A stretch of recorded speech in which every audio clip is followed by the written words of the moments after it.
क्या आपने कभी मूंग दाल की कढ़ी खाई है या बनाई है?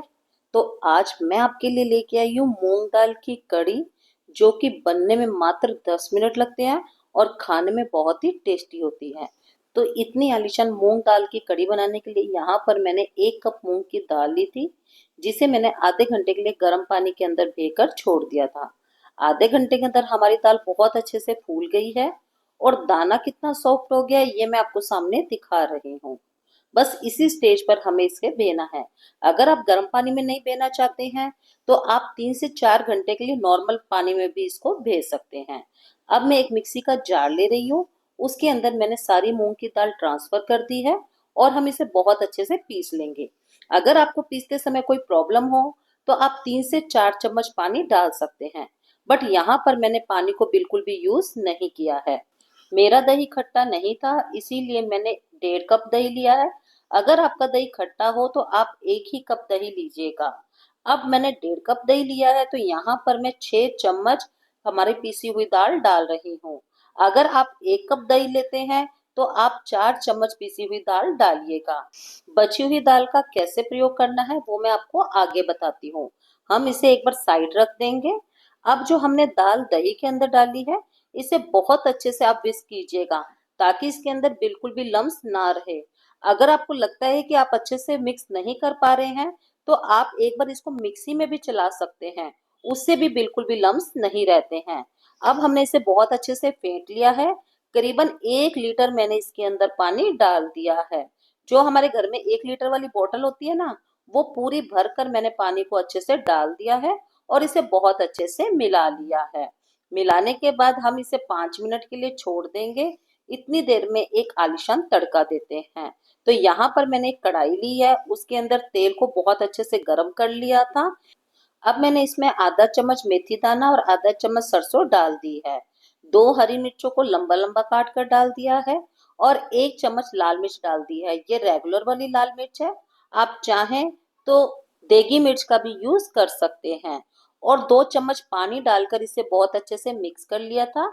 जब इसने तेल रिलीज कर दिया तो मैंने इसके अंदर 1 चम्मच धनिया और आधा चम्मच गरम मसाला डाल दिया था। धनिया और गरम मसाला डालने के बाद मैंने 2 मिनट तक अच्छे से पका लिया था और फिर जो हमने कड़ी वाला बैटर बना के रखा था वो इसके अंदर डाल दिया। अब आपको बहुत ध्यान रखना है कि इसे बिल्कुल भी नहीं छोड़ना है जब तक कि उबाला ना आ जाए। हमें इसे लगातार चलाते रहना है। अगर आप बीच में छोड़ देंगे तो आपकी दही फट सकती है। तो जब तक उबाला आए हमें इसे लगातार चलाते रहना है। हमारे यहाँ उबाला आ गया है। गैस को मैंने लो टू मीडियम कर दिया है और करीबन 25 से 30 मिनट तक हम कढ़ी को बहुत अच्छे से पकाएंगे। कढ़ी को हम जितना ज्यादा पकाते हैं कढ़ी उतनी ही ज्यादा टेस्टी बनती है। जितनी देर में हमारी कढ़ी तैयार हो रही है, करते हैं आगे की तैयारी। तो जो हमने मिक्सी में बचा हुआ मटेरियल रखा था ना दाल वाला, वो हम एक बाउल में ट्रांसफर कर लेंगे और करीबन 3 से 4 मिनट इसको बहुत अच्छे से फेंट लेंगे। आप सामने देख रहे हैं दाल हमारी येलो से व्हाइट हो गई है। अगर आपको डाउट रहे कि आपके पकोड़े सॉफ्ट बनेंगे क्या नहीं, तो आप एक कटोरी में पानी लेकर थोड़ा सा बैटर डाल लीजिएगा। अगर बैटर पानी के नीचे नहीं जा रहा है तो इसका मतलब आपका परफेक्ट बैटर बना है। अब मैं इसके अंदर 2 हरी मिर्चें, 1 प्याज, थोड़ा सा धनिया फाइन चॉप करके डाल दूंगी। अब कुछ बेसिक मसाले जैसे कि 1 चम्मच नमक, 1 चम्मच मिर्च, 1 चम्मच धनिया, 1/4 चम्मच हल्दी और 1/4 चम्मच गरम मसाला डालकर मैंने इसे बहुत अच्छे से मिक्स कर लिया है।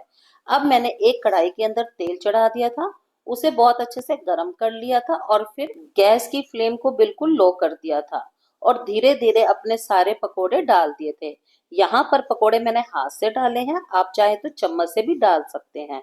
पकोड़े मैंने थोड़े छोटे बनाए हैं, आप चाहे तो बड़े भी बना सकते हैं।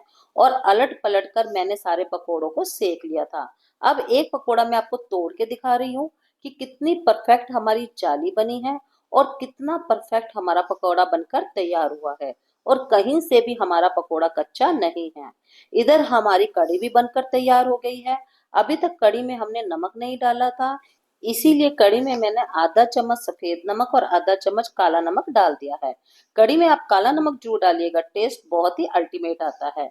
और पकोड़े डाल दिए हैं और ढककर 15 मिनट के लिए छोड़ दिया है। अब आपको यहाँ ध्यान रखना है कि पकोड़े डालने के बाद आपको चमचा नहीं लगाना है।